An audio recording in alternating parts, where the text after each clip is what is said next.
اس ہفتہ کے اندر 2 مرتبہ مجھ سے سوال کیا گیا، کیا ہے؟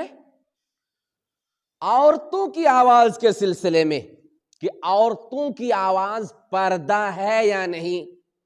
اور جس دونوں صاحب نے مجھ سے سوال کیا ان دونوں کا یہ ماننا ہے کہ عورت کی آواز پردہ ہے، عورت مرد کے سامنے بول نہیں سکتی، کہ کیا کہتے ہیں زور سے عورت کی آواز مرد نہ سن سکے۔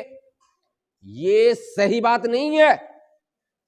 اگر آپ نے کسی عالم سے سنا ہے کہ عورت کی آواز پردہ ہے، عورت مرد کے سامنے نہ بولے، عورت کی آواز مردوں تک نہ پہنچے، یہ بات قرآن و حدیث کے خلاف ہے۔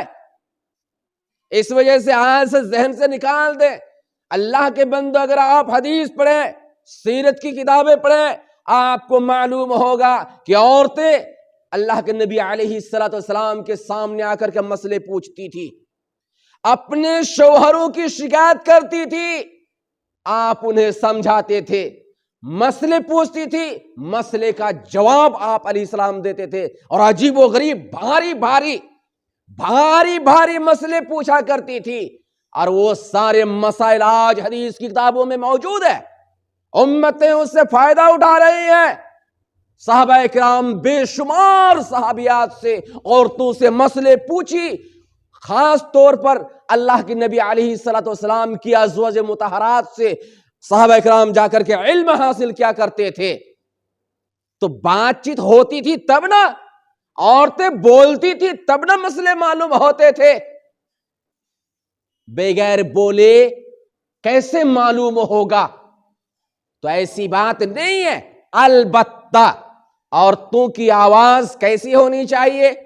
ایسی نہ ہونی چاہیے لچکدار نزاکت والی آواز کہ مرد جو ہے اپنے ذہن میں خیالی پلاؤ پکانے لگے، مرد جو ہے بہک جائیں اور کیا کہتے ہیں اس کے سلسلے میں کچھ سے کچھ سوچنے لگے، ان کے بارے میں کیا کیا خیالات پیدا کرنے لگے۔